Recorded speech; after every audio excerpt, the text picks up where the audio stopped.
بسم الله الرحمن الرحيم Bismillahirrahmanirrahim. Assalamualaikum warahmatullahi wabarakatuh. Alhamdulillahirabbil alamin. Wassalatu wassalamu ala asyrafil anbiya'i wal mursalin wa ala alihi wa sahbihi ajma'in. Amma ba'du fa ya ibadallah, usikum wa iyaya bitaqwallahi faqad fazal muttaqun. Alhamdulillah, pada malam yang diguyur hujan ini kita masih Allah berikan nikmat untuk bisa bertemu kembali di rumah Allah, di Masjid Al-Ma'mur, masjid yang dikenal dengan Masjid Oman, Banda Aceh. Sidang jemaah sekalian, kita lanjutkan bacaan kitab Syarhu Hilyatit Thalibil Ilmi. Sebelum kita masuk ke kitab ini, tadi pagi sekitar jam 9 kita coba-coba bongkar kitab-kitab lama. Ternyata ada satu kitab yang berjudul Hasyiatul Bajuri ala Bani Qasim Al-Ghuzzi atau Al-Ghazzi. Kitab ini termasuk kitab yang dijadikan sebagai rujukan dalam fikih mazhab Syafi'i. Ada hal yang menarik ketika kami membaca tentang pembahasan Kitabul Buyu', kitab jual beli. Ada satu tema dari kitab ini yang menjelaskan tentang wala bai'a ma la manfa'ata fih. Tidak boleh, tidak sah menjual apa-apa yang tidak bermanfaat padanya. Ketika menjelaskan tidak boleh menjual apa-apa yang tidak bermanfaat di dalamnya, Al-Bajuri, nama lengkap beliau Ibrahim bin Muhammad bin Ahmad Asy-Syafi'i Al-Bajuri, yang lahir di Bajur, nama desa di Mesir pada tahun 1194-98 Hijriah, bertepatan dengan 1784 Masehi. Wafat pada tahun 1000 wafat pada tahun 1276 Hijriah. Sudah disebutkan Masehinya. Beliau ketika membahas tentang tidak sah menjual apa-apa yang tidak ada manfaat padanya, beliau sebutkan contohnya rokok. Ini menarik ini. Ini jarang sekali dapat ini kitab membahas tentang rokok. Ternyata di tahun 1198 Hijriah atau 1784 Masehi sudah ada pembahasan rokok. Beliau sebutkan di sini, qila minhu ad-dukhanul ma'rufu li'annahu la manfa'ata fih bal yahrumu isti'maluhu. Dikatakan di antara yang tidak bermanfaat itu adalah rokok yang ma'ruf, rokok yang sudah dikenal. Li'annahu la manfa'ata fih, karena dukhan itu, rokok itu tidak ada manfaat. Bal yahrumu isti'maluhu, bahkan semestinya haramlah menggunakan rokok itu. Nih. Kenapa? Ilatnya disebutkan li'anna fihi dararan kabiran, karena di dalam rokok itu ada mudarat yang besar. Ada mudarat yang besar. Setelah beliau sebutkan ada mudarat yang besar, beliau kritisi pendapat ini. Beliau katakan wa hadza dhaif, pendapat yang mengatakan rokok itu haram itu pendapat yang dhaif. Apa yang dhaif? Lemah. Wa kadza al-qaulu bi annahu mubah, begitu juga pendapat yang mengatakan rokok itu mubah itu pendapat yang dhaif, lemah. Wal mu'tamad, pendapat yang dipegang, yang mu'tamad, yang dianggap, yang diakui, annahu makruh. Rokok itu hukumnya makruh. Jadi selama ini pernah kita dengar ada rokok hukumnya haram, mubah, makruh, ternyata dapat di kitab ini. Inilah enaknya kalau kita buka-buka kembali kitab-kitab klasik. Kemudian ada lagi lebih hebat. Apa itu lebih hebatnya? Beliau menyebutkan bal qad ya'tarihil wujubu kama idza kana yu'lamu ad-dararu bitarkihi. Bahkan menjual rokok itu bisa hukumnya wajib. Coba, menjual rokok bisa hukumnya wajib apabila diketahui mudaratnya di saat tidak menjual. Ban. Kama idza kana yu'lamu dararu bitarkihi wahina idin fabai'uhu sahihun. Maka saat itu menjualnya hukumnya sahih, sah. Jadi 4 hukum merokok.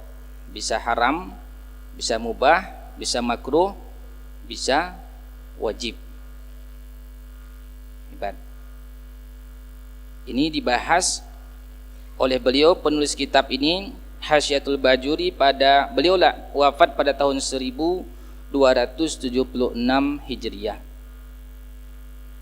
Setelah kami cari-cari di kitab ini, kapan kira-kira masuknya rokok di Indonesia? Ternyata enggak ada. Enggak ada di kitab ini. Yang ada di internet. Begitu dibuka, muncullah Wikipedia Indonesia. Ternyata rokok itu sejarah masuknya di Indonesia asal muasalnya di Kudus. Di Kudus, sebagai penemunya Pak Haji pula itu. Nama Pak Haji ini Haji Jamari. Awalnya beliau sakit.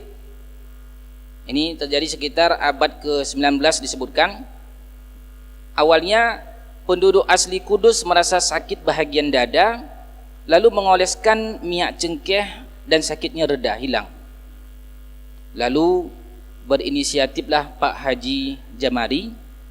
Beliau ambil cengkeh, dicampur dengan tembakau, dilipat-lipat seperti gulungan itu, jadilah rokok.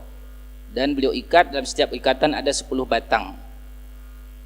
Akhirnya jadilah menjadi kebiasaan orang saat itu merokok. Dan awalnya untuk obat. Ketika orang-orang Kudus saat itu baik yang sakit dada, begitu dia hisap jadi berubah, sehat. Kira-kira. Nah ini kalau Pak Haji Jamari, beliau wafatnya pada tahun 1890 Masehi. Tidak ada dalam kitab, tapi adanya di internet tadi. Ketika dilihat di Wikipedia Indonesia, bertanggung jawab juga Pak Haji ini. Beliau sebagai pemula.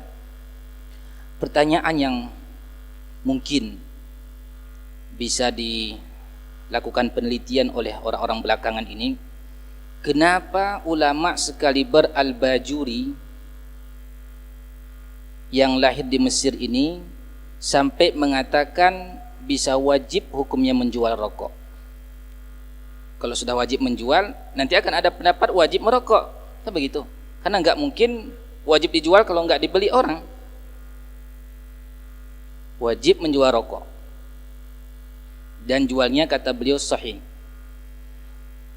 Pertanyaannya, apakah yang beliau maksudkan rokok di zaman itu sama unsur yang terkandung dengan rokok di zaman ini? Ini perlu penelitian. Kalau rokok yang terkandung di zaman kita ini jelas tidak ada manfaatnya sama sekali, yang ada kerusakannya, sehingga pemilik rokok pun di antara kode etiknya harus ditulis di bungkus itu, mengurangi kesehatan dan seterusnya. Ada lagi lebih dahsyat tulisannya, rokok membunuhmu, itu kode etik. Maka di saat ada penelitian orang mati asbab rokok, pabrik rokok tidak boleh dituntut karena sudah ditulis. Kalau seandainya penjual nasi pagi dia tulis di nasi ini ada racun lalu kita makan, tidak boleh kita tuntut. Tidak boleh. Kecuali ada racun tapi enggak dijelaskan. Di rokok ini tidak ada racun katanya. Kita makan padahal ada racun, itu boleh dituntut. Maka rokok yang sekarang ini apakah sama unsur yang terkandung dalamnya dengan rokok di masa penulis kitab Al-Bajuri ini, sehingga beliau menyebutkan di sini bisa menjadi wajib menjual rokok. Kalau dikhawatirkan meninggalkan rokok itu bisa mudarat bagi dia dan keluarganya. Ini bagus untuk diteliti ini. Kalau sama, bisa saja hukumnya seperti ini. Kalau tidak sama, tidak mungkinlah MUI kita pusat sampai mengeluarkan hukum merokok itu haram kalaulah tidak memiliki kandungan-kandungan yang membahayakan bagi perokoknya. Intinya bahwa ternyata ada sebahagian saudara kita selama ini mengatakan rokok itu bisa sampai tingkat wajib. Di sini ternyata ada pembahasannya. Itu yang pertama, intinya. Yang kedua, intinya perlunya kita selalu membuka lembaran-lembaran kitab klasik. Banyak hal-hal yang terkadang kita tidak dapatkan di kitab yang baru, ternyata di kitab klasik itu didapatkan. Sidang jemaah sekalian dimuliakan Allah Subhanahu wa taala, kita himbau kepada diri pribadi kami dan kepada kita semua, tinggalkan rokok. Karena kita ingin meninggalkan rokok, maka kita tutup kitab ini. Kita kembali ke kitab yang aslinya. Syarhu Hilyati Talibil Ilmi. Atau ada yang ingin kita diskusikan dulu sebelum kita masuk?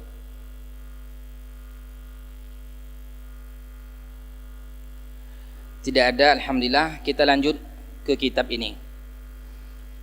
Qala al-muallifu rahimahullah, berkata penulis kitab ini, semoga Allah Subhanahu wa taala merahmati beliau, bahagian ketujuh adab penuntut ilmu itu at-tahalli bi raunaqil ilmi.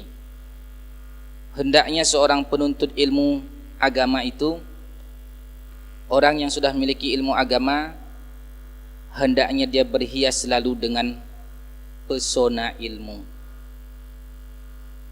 Apa yang dimaksud dengan pesona ilmu di sini disebutkan oleh penulis tentang husnus samti wal hadyi salihi min dawamis sakinati wal waqari wal khusyu'i wat tawadhu'i. Ini di antara bentuk pesona hiasan ilmu, bahwa orang yang sudah memiliki ilmu agama hendaknya ketika pun dia diam, diamnya itu mendatangkan makna, memiliki adab yang baik dan orangnya tenang.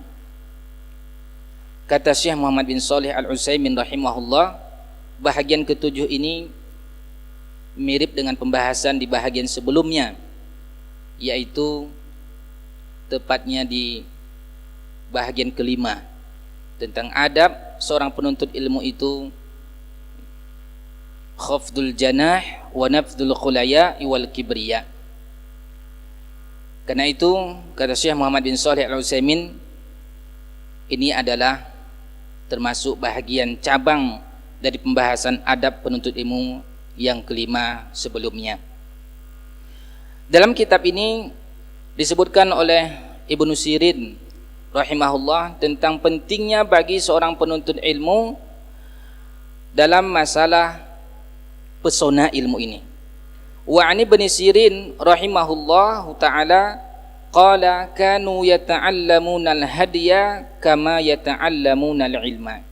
Dulu para ulama mereka mempelajari tentang adab, berhias diri tentang adab sebagaimana juga mereka menguasai ilmu-ilmu yang dipelajari. Antara hias diri dengan adab dan ilmu yang dipelajari mereka sinkronkan. Karena di saat seorang memiliki ilmu yang tinggi tapi tidak memiliki adab, maka ilmunya liar, ilmunya berbahaya, berbahaya untuk dirinya sendiri dan juga berbahaya untuk orang lain. Disebutkan oleh Syekh Muhammad bin Shalih Al-Utsaimin rahimahullah, waqad sabaqal isyaratu ilaiha wa annahu yanbaghi li talibil ilmi an yakuna uswatan salihatan fi hadhil umur. Telah berlalu sekilas penjelasan tentang ini, maka semestinya seorang yang memiliki ilmu agama dia menjadi contoh yang baik dalam masalah adab ini. Kemudian disebutkan lagi dalam matan ini, wa an Raja' ibn Haywah rahimahullah annahu qala li rajulin haddisna wa la tuhaddisna an mutamawitin wa la ta'anin. Beliau sebutkan tentang berbicaralah bersama kami dan jangan berbicara kepada kami tentang orang-orang yang berpura-pura dan orang-orang yang suka melaknat. Karena ada orang tipenya suka melaknat. Dalam ceramah-ceramah juga suka melaknat. Ini jangan bicara bersama kami, kata Raja' bin Haywah. Juga disebutkan yajibu ala talibil hadisi an yatajannabal la'iba wal abasa. Hendaknya orang yang menuntut ilmu hadis itu menjauhkan dirinya dari bermain-main, bercanda-canda. Wa tabadzula fil majalisi, dan hendaknya dia menjaga diri dalam majelis bisukhfi wadh-dhahiki wal qahqahah. Seorang penuntut ilmu agama itu menghindari dirinya dari banyak omong kosong, banyak tertawa, terbahak-bahak, wa kasratit tanaduri, dan hendaknya seorang penuntut ilmu itu dalam majelisnya menjauhi perkara-perkara yang aneh, berbicara pembicaraan yang asing, yang langka-langka. Wa idmanil mizahi wal iksari min, seorang penuntut ilmu agama itu semestinya menjauhi banyak canda. Tidak layak seorang yang sudah mengerti ilmu agama lalu banyak bercanda. Fa innama yustajazu minal mizahi biyasirihi wa nadirihi. Boleh saja bercanda itu tapi sedikit, dan candanya pun canda yang jarang serta benar. Walladhi la yukhriju an haddil adabi wa tariqatil ilmi, dan candanya itu tidak keluar daripada batasan adab dan tidak keluar dari jalan ilmu. Fa amma muttasiluhu wa fahishuhu wa sakhifuhu wa ma awghara minhu sudura wa jalaba syarra fa innahu mazmumun. Adapun canda yang berketerusan, canda yang ada omong kosongnya, canda yang membuat hati orang mendengarnya bergejolak sakit, mendatangkan keburukan, ini canda yang mazmum, tercela. Tidak layak orang yang sudah mengerti ilmu agama bercanda seperti ini. Wa kasratul mizahi wadh-dhahiki yad'u minal qadri wa yuzilul mura'ata. Orang yang banyak bercanda, banyak tertawa, itu akan menjatuhkan harga dirinya sendiri, juga akan menghilangkan wibawa, menghilangkan muruahnya. Dijelaskan oleh Syekh Muhammad bin Shalih Al-Utsaimin rahimahullah, yang dimaksud dengan abas, sia-sia, adalah an yaf'ala fi'lan la da'iya lahu au yaqula qawlan la da'iya lahu. Melakukan sesuatu yang tidak ada nilai atau mengatakan sesuatu yang tidak ada nilai. Melakukan sesuatu yang tidak ada nilai, tidak ada guna, mengatakan sesuatu yang tidak ada nilai, tidak ada guna, itulah abas, sia-sia. Sebagaimana disebutkan, diulangi oleh Syekh Muhammad bin Shalih Al-Utsaimin apa yang disampaikan dalam matan ini, seperti omong kosong, tertawa, terbahak-bahak, membuat bahasa-bahasa yang aneh, langka, banyak canda, terlebih la siyama inda amatin nas, terlebih lagi di tengah-tengah orang awam. Amma inda ashabika, kata beliau, adapun mungkin kalau sesama penuntut ilmu, sesama orang-orang yang sudah paham, itu lebih ringan. Lebih ringan. Fal amru ahwanu. Untuk menguji seorang itu bagaimana sesungguhnya bisa dengan salah satu di dua cara. Pertama caranya, ajak ia melakukan perjalanan panjang, musafir. Itu akan nampak sesungguhnya dia siapa. Kalau selama ini di Banda Aceh, dia pendiam, ajak musafir dalam waktu yang panjang, kelihatan sesungguhnya dia. Kalau ternyata orangnya tidak seperti yang selama ini kita lihat. Atau cara kedua, untuk mengetahui sesungguhnya dia, pertemukan dengan teman lamanya. Nampak teman lama terus, keluarlah hasil yang aslinya. Nah, sidang jemaah sekalian dimuliakan Allah Subhanahu wa taala, ini nasihat yang sangat berharga disampaikan oleh penulis kitab ini, bahwa semua kita yang sudah memiliki ilmu agama ini hendaknya selalu menjaga diri, tidak membuat hal yang sia-sia. Lalu disebutkan waqad qila man aktsara min syai'in 'urifa bihi. Siapa yang banyak melakukan sesuatu akan dikenal dengan sesuatu itu. Kalau orang banyak bercanda, dia akan dikenal dengan candaannya. Kalau orang banyak menangis, dia akan dikenal dengan tangisannya.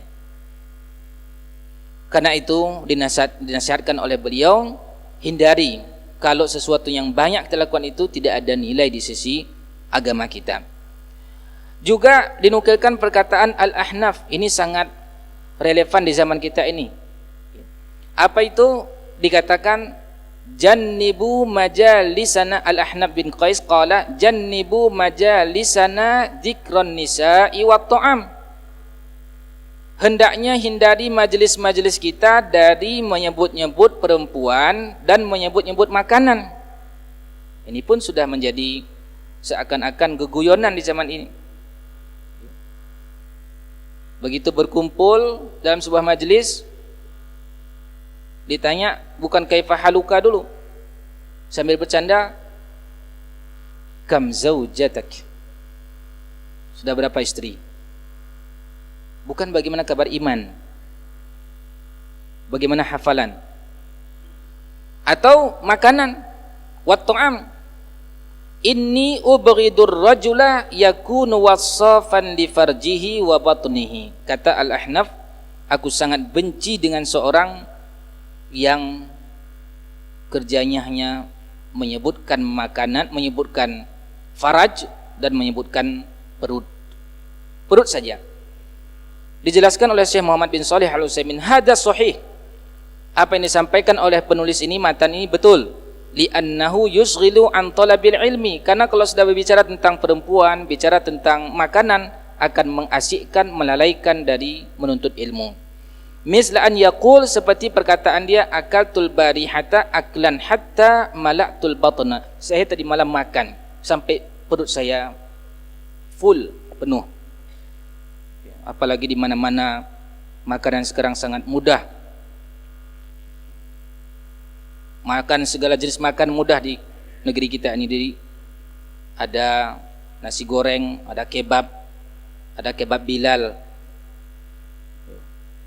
Tempatnya di antara Lam Lagang dengan Long Raya. Ada kebab Ali.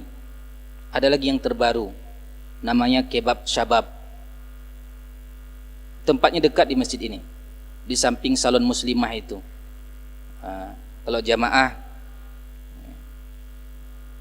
itu bagus itu. Kalau pulang dari sini nanti dirasakan bagaimana. Yang dikritis oleh Syekh di sini adalah hari-harinya pertemuannya itu saja yang dibahas. Makanan-makanan. Wa ma asbaha dzalika min asya' la da'iya laha, dan seumpama daripada itu yang tidak ada nilainya. Au yatakallamu fima yata'allaqu bin nisa, atau dia berbicara yang kaitan dengan perempuan, bima yakunu bainahu wa baina ahlihi. Lebih parah lagi pembicaraannya, dia bicarakan tentang keluarganya. Boleh sebutkan hadis yang diriwayatkan oleh Al-Imam Bukhari di sini, inna min asyarrin nas 'indallahi manzilatan yaumal qiyamati ar-rajulu yufdi ila imra'atihi wa tufdi ilaihi thumma yanshuru sirraha. Termasuk di antara orang yang paling jelek di sisi Allah pada hari kiamat adalah seorang laki-laki, dia dengan istrinya bertemu, istrinya bertemu dengan dia, lalu dia sampaikan ke orang lain pertemuan dia dengan istrinya. Seburuk-buruk orang termasuk nanti di hari kiamat. Dia bongkar rahasia dia dengan istrinya, diceritakan. Ini tidak layak. Nah, lalu ada pertanyaan disebutkan. Wahuna masalah. Di sini ada masalah. Lau qala qailun, seandainya seorang mengatakan, hal al-la'ibu bi qaratil qadami yadkhulu fima dzakarahul muallif, apakah permainan sepak bola masuk kategori yang disebutkan oleh penulis kitab tadi? Beliau tanya, fanujibu biqaulina, maka kita jawab, kuratul qadami la ba'sa biha, bola kaki itu enggak mengapa hukumnya, bisyurutin, dengan syarat-syarat. Satu, an yakuna libasu satiran lima yahrumun nadharu ilaih, hendaknya pakaian yang dikenakan oleh pemain bola itu menutupi aurat. Ini syarat pertama. Ada enggak pemain bola yang sampai menutup mata kaki celananya? Syarat pertama. Yang kedua, wa alla tulhiya an wajibin, bola kaki itu tidak melalaikan dia dari kewajibannya, kewajiban kepada Allah dan kewajiban kepada makhluk. Solat, panggilan orang tua, kewajiban. Kalau berhadapan antara panggilan orang tuanya dengan jadwal main, maka kewajiban dia adalah memenuhi panggilan orang tua. Begitu dia lalaikan panggilan orang tua, saat itu menjadi haram bagi dia main bola. Syarat kedua, tidak boleh melalaikan dari yang wajib. Yang ketiga, wa alla tastamila ala sabbin wa syatmin, dalam permainan itu menghindari caci maki, umpatan. Ternyata yang terjadi dalam permainan itu, inilah serunya. Caci maki, menjelekkan lawan, sampai ada yang lempar-lempar batu. Tak terpenuhi syarat. Yang terakhir, wa alla takuna daidanan lil insan kahaliman yal'abu kullan nahar. Yang keempat syaratnya, hendaknya permainan itu bukanlah menjadi adat kebiasaannya, sehingga seperti setiap siang dia main, setiap hari itu saja kerjaannya. Kalau sudah terpenuhi empat syarat ini, secara hukum main bola itu la ba'sa bih, tidak mengapa. La ba'sa biha, tidak mengapa. Amma ahyanan, adapun kalau dilakukan kadang-kadang, fala ba'sa an turaffiha an nafsika, kata Syekh Muhammad bin Shalih Al-Utsaimin, kadang-kadang main bola maka tidak mengapa sebagai hiburan terhadap diri. Wa kuratul qadami la syakka annaha tunasyitul badana wa tuqawwi, bola kaki tidak diragukan lagi, dia dapat membuat badan kita nasyid. Apa artinya nasyid? Bergairah. Wa tuqawwi, dan menguatkan anggota tubuh. Walaysa ma'na al-la'ibi bil qurati an yakuma talibul ilmi fil aswaq. Tentu makna di sini bukanlah ketika main bola seorang penuntut ilmu langsung dia pergi ke pasar-pasar lalu di situ dia tendang-tendang bola, bukan, kata beliau. Wa yad'u mal'aban amaman nas, lalu diletakkan tempat permainan di hadapan orang ramai. Fahadala yaliqu, tentu ini tidak layak. Kata beliau, kalaupun bola tadi boleh, tidaklah langsung kita ambil bola, kita pergi ke pasar Aceh, kita tendang-tendang di sana. Itu la yaliqu, tidak layak. Lakin idza kharaja fi nuzhatin wa la'iba bil qurati fala nara ba'san. Tetapi namun apabila dia keluar dalam satu tamasya, di tempat nuzha, tempat santai, lalu dia main bola di sana, maka kami memandang hukumnya tidak mengapa. Wala yunqisu min qadir taribil ilmi, dan tidak mengurangi adabnya, tidak mengurangi kadarnya sebagai orang yang memiliki ilmu agama. Falau qala qailun, kalau ada yang bertanya. Yang kedua, qad yud'u li ba'di syabab ansyitatun tarfihiyatun targhiban lahum, fahal yata'aradu ma'a adabi talibil ilmi. Kalau seandainya diadakan satu kegiatan hiburan pertandingan bola sebagai motivasi Bagi mereka, apakah ini bertentangan dengan adab penuntut ilmu? Wal jawabu naqulu. Jawabannya adalah la ba'sa bihada. Tidak mengapa diadakan pertandingan tersebut bisyurutil lati dzakarnaha, dengan syarat-syarat yang telah kita sebutkan tadi. Li'anna hadza min babit ta'lif, karena pertandingan ini di antara bentuk sebab-sebab terjadinya kesepakatan hati, sebab-sebab terjadinya persatuan, ta'liful qulub. Lalu yang terakhir beliau sebutkan, dan ini sangat penting bagi setiap penuntut ilmu, bagaimana kita membedakan urusan dunia dengan urusan agama. Beliau sebutkan, wa qad istabaha ala ba'dil ikhwan anna hadza min babid da'wah wa qalu innar rasul sallallahu alaihi wasallam lam yad'un nas bimisli hadza fatakunu da'watu bimisli hadza bid'atun yunha anha was-shawab annahu laysa min babid da'wah. Kata beliau, ada sebahagian orang dia salah memahami, istabaha, agak kabur dalam pemahaman. Dia memasukkan, mengumpulkan orang main bola ini bahagian daripada dakwah. Lalu mengatakan Rasulullah SAW tidak pernah mengajak orang berdakwah melalui bola ini. Maka dakwah melalui bola ini hukumnya bid'ah. Nah, ada orang seperti itu pemahamannya, kata Syekh Muhammad bin Shalih Al-Utsaimin. Was-shawab, yang tepat adalah annahu laysa min babid da'wah. Berkumpul untuk main bola itu bukanlah sarana dakwah. Bukan. Bal min babit ta'lif, tetapi dia hanyalah sebagai bentuk untuk menyatukan hati. Ada yang pertandingan klub A, klub B dan seterusnya, sebagai bentuk untuk menyatukan hati. Kama fa'alan Nabi sallallahu alaihi wasallam bil Habasyah hina makkanahum minal la'ibi birimahihim fil masjid. Sebagaimana pernah Nabi kita sallallahu alaihi wasallam memberikan peluang kepada orang Habasyah, Ethiopia, yang masuk ke masjid, lalu mereka latihan pedang di masjid. Nabi kita SAW tidak melarangnya. Nah, ini penting sedang jemaah sekalian, dibedakan antara kaidah yang kaitannya dengan agama dan kaidah kaitannya dengan muamalah kehidupan sehari-hari. Kalau yang berkaitan dengan agama, itu hukum asalnya tidak boleh dilakukan kecuali ada dalil yang membolehkan. Tapi kalau kaitan dengan muamalah kehidupan di luar bahagian agama, hukum asalnya boleh selama tidak ada dalil yang melarangnya. Kalau ini iltibas, terjadinya kesamaran, tidak dibedakan, maka terkadang terjadilah fatwa-fatwa yang sebenarnya ini bukan urusan agama, tapi dimasukkan bahagian agama, sehingga dikatakan tidak boleh, dengan boleh katakan tidak boleh dan seterusnya. Kalau dua hal ini sulit dibedakan antara bahagian agama dengan bahagian dunia, maka terjadilah fatwa, ketimpangan-ketimpangan dalam fatwa tersebut. Al-aslu fil ibadati at-tahrim.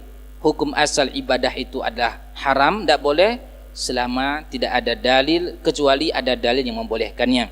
Wal aslu fil muamalati al-ibahah. Hukum asal muamalah kehidupan sehari-hari itu adalah mubah, ibahah, selama tidak ada dalil atau kecuali ada dalil yang melarangnya. Kalau ini dipahami, maka mudah kita menempuh sebuah hukum. Kita tanya saja, ini yang kita lakukan kaitannya ibadah atau bukan? Kalau bukan, hukum asalnya bebas. Sampai kapan kita berhenti? Sampai ada nas, ada larangan yang melarangnya, baru kita berhenti, baru nggak boleh. Ini apa urusannya? Ibadah, nggak boleh dilakukan. Sampai kapan? Sampai ada dalil yang membolehkan, barulah kita lakukan. Itulah perbedaan. Dengan perbedaan ini, maka tidak terjadi ketimpangan. Karena di masa beliau, Syekh Muhammad bin Shalih Al-Utsaimin, ada sekelompok orang memang masalah-masalah dunia pun dimasukkan ke bahagian agama, sehingga semua nggak boleh. Semua nggak boleh. Termasuk berpakaian misalkan. Pakaian itu pada asalnya adalah urusan dunia. Silakan berpakaian. Lalu ada aturan, oh ternyata nggak boleh sempit, ternyata nggak boleh tipis, ternyata nggak boleh tembus pandang, ternyata barulah di situ ada batasan. Kalau tidak ada batasan, maka bismillah, ternyata laki-laki tidak boleh isbal dan seterusnya. Itu urusan dengan dunia. Kalau tidak dibedakan antara urusan dunia dengan agama, ini yang terjadi. Semua menjadi kaku.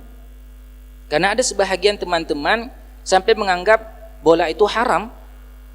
Ya, ada yang menganggap bola itu haram.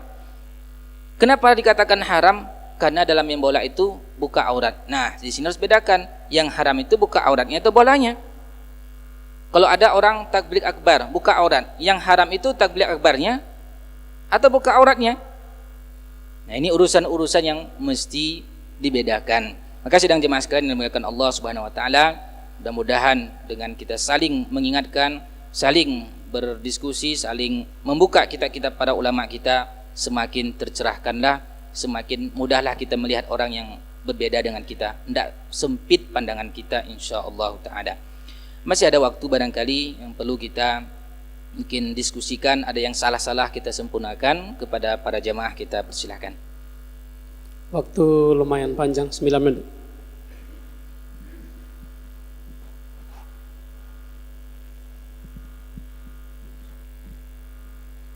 Assalamualaikum warahmatullahi wabarakatuh.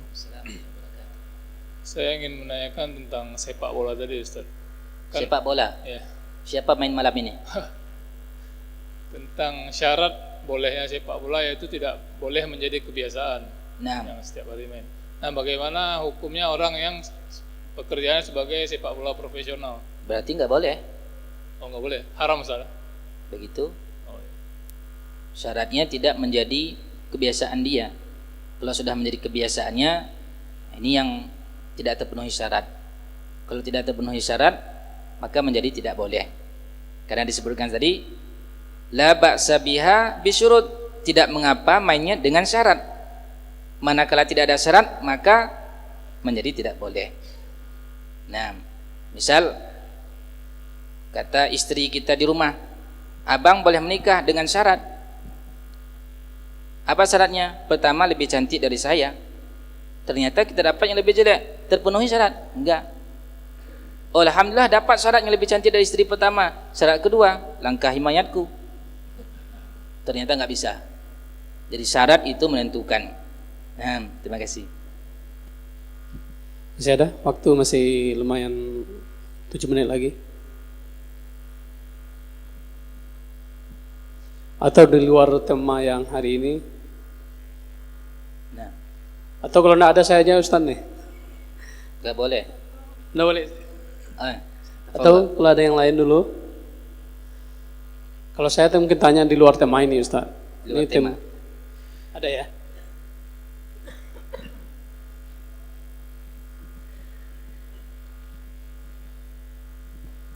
Assalamualaikum warahmatullahi wabarakatuh. Waalaikumsalam warahmatullahi wabarakatuh. Bagaimana adab kami ini kan sedang menuntut ilmu, Ustaz. Ustaz sedang mengajar. Apakah ada adab-adab kami mendengar Ustaz, adab-adab kami duduk, sehingga ilmu itu bisa menjadi cahaya bagi kami, bermanfaat? Katakan, contoh, ketika Ustaz menjelaskan, sebagian ada yang berbicara panjang lebar, tidak ada hubungan dengan yang Ustadz bicarakan, bahkan itu menceritakan tentang dunia yang lain. Kemudian Ustadz menjelaskan, tapi sebagian sibuk misalnya main HP, lihat status dan sebagainya. Apakah itu bagian dari adab? Kemudian bagaimana adab-adab duduk di dalam masjid menuntut ilmu, mendengar Ustadz itu seperti apa? Apakah bisa kita bersandar, angkat kaki, tangan ke belakang dan sebagainya? Maksud saya, ini kita semua ilmu itu supaya dapat dan betul-betul menjadi cahaya. Terima kasih Ustaz. Terus bagaimana kalau adab-adab yang seperti saya sampaikan tadi tidak kita penuhi?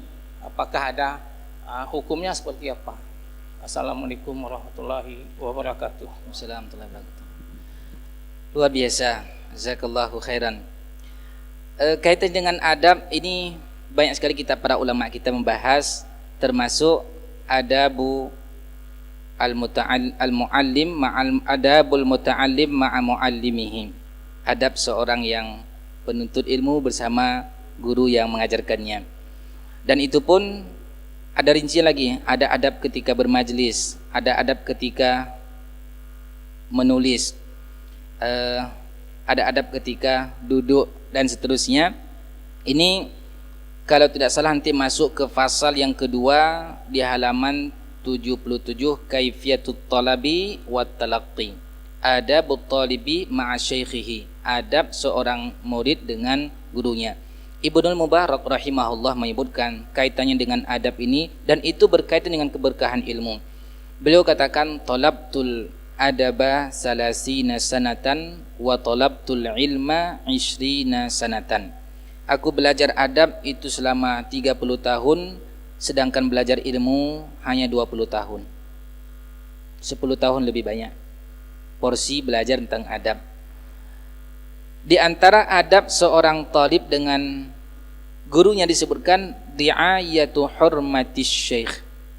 Murid itu selalu menjaga harga diri gurunya. Ri'ayatu hurmatis syekh. Selalu dia berupaya untuk menjaga harga diri gurunya. Termasuk juga al-kitabatu, menulis kalau seandainya itu yang diharapkan oleh gurunya. Sufyan bin Uyainah rahimahullah menyebutkan, kanu la yukhrijuna abna'ahum li talabil ilmi hatta yata'addabu. Dulu orang tua tidak izinkan anaknya belajar menuntut ilmu sebelum anak itu benar-benar memiliki adab. Sehingga ketika anak-anak mereka pergi belajar, tidak repot lagi gurunya untuk mendidik adab, sudah ada dari rumah. Dari rumah sudah ada. Inilah tugas pokok sebenarnya bagi orang tua sebelum anaknya keluar untuk menuntut ilmu.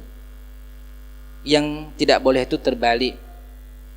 Karena sudah enggak beradab lagi anak kita di rumah, kita serahkanlah anak kita itu ke arwah. Pingsan guru sana menghadapi anak kita. Pulang ke rumah anak kita enggak berubah, kita salahkan lagi lembaga pendidikan.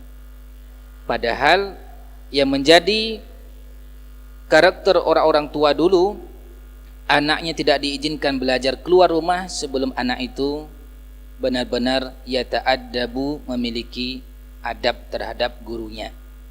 Pernah kita sebutkan dulu bagaimana seorang al-Imam Asy-Syafi'i rahimahullah setelah belajar dari Imam Malik di Madinah, beliau pulang ke rumah. Dia ketok pintu. Siapa? Muhammad bin Idris. Belum dibuka, belum dikasih masuk. Apa yang kamu dapatkan dari Malik? Dijawab oleh Syafi'i, saya belajar ilmu kemudian adab. Pulang. Disuruh pulang, enggak kasih masuk sama ibunya. Pulang lagi ke Madinah. Padahal jarak saat itu dari Madinah ke Mekah dengan perjalanan yang tidak seperti sekarang. Terbalik jawabannya. Sampai di Madinah ditanya, mengadu beliau kepada Malik, kenapa disuruh pulang? Karena saya ditanya apa yang dia pelajari. Saya jawab, saya belajar ilmu kemudian adab. Oh, terbalik. Seharusnya jawab, saya belajar dari Malik adab kemudian ilmu. Baru balik lagi ke Mekah, ditanya dengan pertanyaan sama, dijawab saya belajar adab kemudian ilmu, baru silahkan masuk. Begitulah perhatian orang tua dahulu terhadap adab anaknya. Maka kalau adab itu sudah ada dari rumah kita, insya Allah generasi-generasi kita berikutnya, generasi yang unggul, kita harapkan menjadi mercuar, menjadi bintang-bintang di tengah kegelapan malam. Amin ya rabbal alamin. Bila ada hal yang salah, mudah-mudahan ada yang bisa meluruskan. Kalaupun tidak malam ini, bisa malam berikutnya. Subhanakallahumma wa bihamdika asyhadu an la ilaha illa anta astaghfiruka wa atubu ilaik. Wa sallallahu ala nabiyyina Muhammadin wa ala alihi wa sahbihi ajma'in. Wassalamualaikum warahmatullahi wabarakatuh.